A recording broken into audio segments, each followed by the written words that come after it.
काली रात में आपका स्वागत है। मैं आप सबके बीच आ चुका हूँ एक और नई कहानी लेकर। तो चलिए कहानी की तरफ बढ़ते हैं। ये कहानी एक बहुत ही गिरा हुआ करप्टेड पुलिस ऑफिसर का है। उस ऑफिसर का नाम राहुल था। राहुल पुलिस में दरोगा के पद पर था। उसे लगभग हमेशा एक ही काम करने को मिलता था, दिन भर यहाँ वहाँ जाकर पेट्रोलिंग करना। और पेट्रोलिंग के वक्त उसे जो भी मिलता उसे किसी न किसी बहाने से चालान काट लेता। और कभी कभी उसे रात में भी पेट्रोलिंग के लिए यहाँ वहाँ जाना पड़ता था। आम लोगों से उसे बेमतलब का पैसा वसूलने में बहुत मजा आता था। पता नहीं जब वो कभी अपना चेहरा आईने में देखता होगा तो खुद को अपने आंखों में आंखें डालकर कैसे मिला पाता होगा।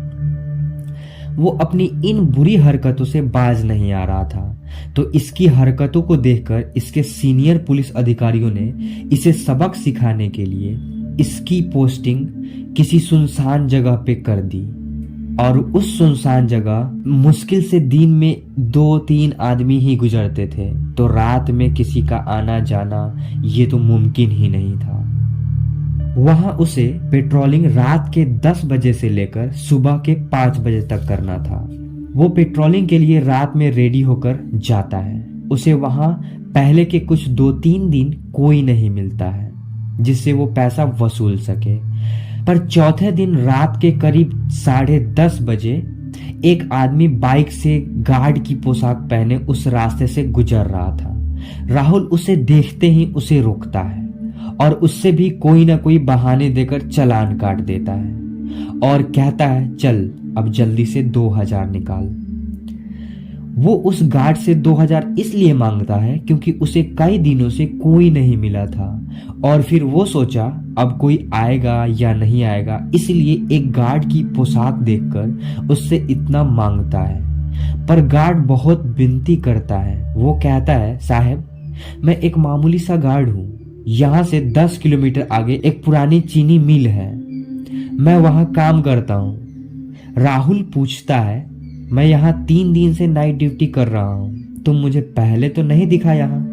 गार्ड कहता है, साहब मैं 2 दिन पहले ही अपनी बेटी की शादी करके गांव से आज यहाँ आया हूँ। साहब मेरे पास इतना पैसा नहीं है कि मैं आपको इतना पैसा दे सकूं। राहुल कहता है, चुपचाप जल्दी से जो भी है वो मुझे निकाल कर दो। फिर गार्ड कहता है, साहब मेरे जेब में सिर्फ ये 100 का नोट है, ये भी मेरे खाने के लिए है, कृपया करके इसे छोड़ दीजिए। ये सुनते ही राहुल अपनी सारी सरहदें पार कर देता है और एक काफी नीच वाली हरकत करता है। वो उस गार्ड से उसके खाने के 100 रुपए भी जबरन छीन लेता है और तब वो उस गार्ड को जाने देता है। और ऐसे ही वो गार्ड से तकरीबन 1 सप्ताह तक रोज 100-100 रुपए उसके खाने के पैसे लेता है।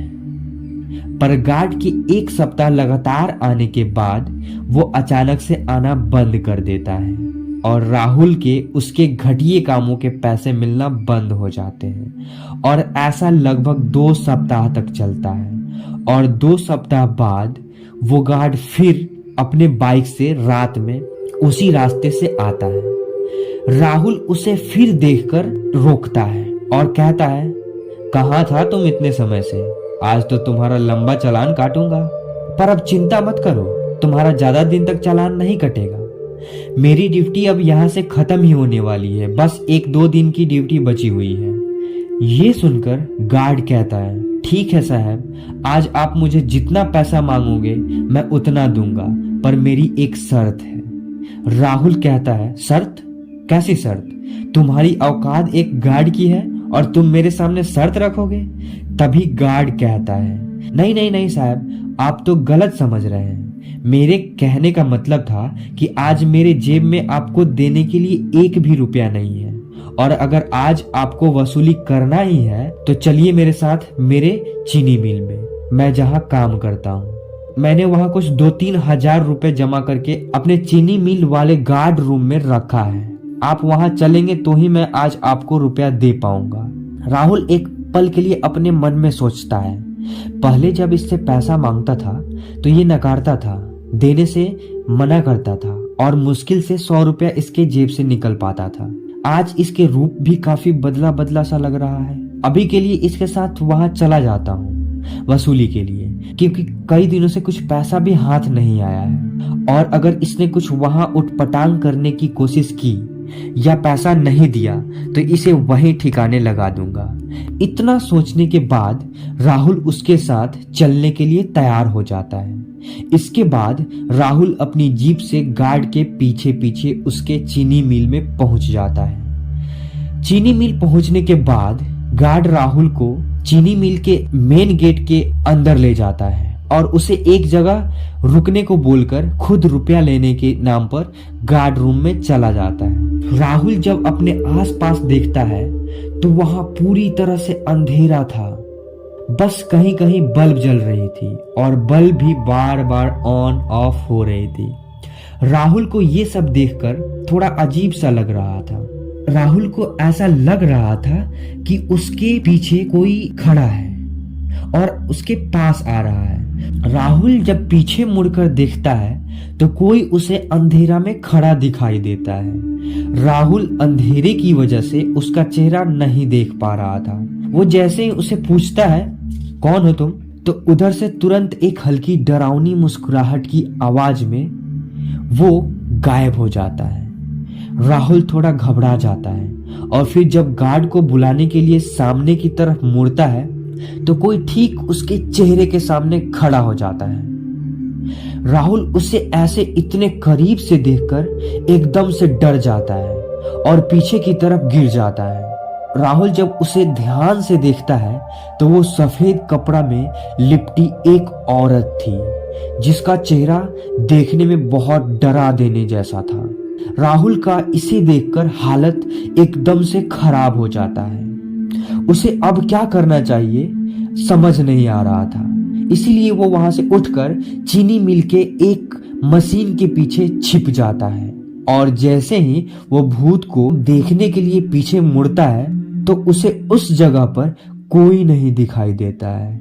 और जब वो अपने सामने की तरफ देखता है तो उसे वो गार्ड उसके चेहरे के सामने दिखाई देता है। राहुल गार्ड को ऐसे देखकर जोर से चिल्लाता है, क्योंकि जब वो गार्ड के आंखों में देखता है तो उसे उस गार्ड की आंखें नहीं दिख रही थी और उसके आंखों के जगह से खून बह रहे थे। गार्ड भी काफी डरावना दिख रहा था, मानो वो भी एक आत्मा था। राहुल को ये सब अचानक से देखकर चक्कर आने लगता है और वो बेहोश हो जाता है। और जब उसे होश आता है तब वो अपने आप को एक रस्सी से बंधा लटका हुआ पाता है और अपने आंख के सामने देखता है तो उसे वो गार्ड सामने खड़ा एक पिशाच की तरह रोता हुआ दिखाई देता है। राहुल का डर के मारे सांसें थमने लगी थी। वो उस पिशाच से कहता है प्लीज मुझे छोड़ दो, प्लीज मुझे जाने दो। तब वो पिशाच कहता है तुम्हारी वजह से मेरी जान गई है, मैं तुम्हें जिंदा नहीं छोड़ूंगा। तुम हर रोज मेरा दिन भर का खाने का पैसा लेता था, जिसके वजह से मैं पूरा दिन भूखा रहता था। मेरी हालत इतनी खराब हो गई थी कि मेरी हॉस्पिटल जाते जाते मौत हो गई। ये सब सिर्फ तुम घटिया इंसान की वजह से हुआ है। इतना कहकर वो पिशाच एक लोहे की रड को लेकर काफी तेजी से राहुल के सर के अंदर घुसा देता है और यहाँ एक पिशाच का बदला पूरा हो जाता है और ये कहानी यही समाप्त हो जाती है। तो दोस्तों, अगर ये कहानी आपको पसंद आई हो तो इस चैनल को जरूर सब्सक्राइब करें, और अगर यह वीडियो आप रात में देख रहे हैं तो आपको हॉन्टेड गुड नाइट।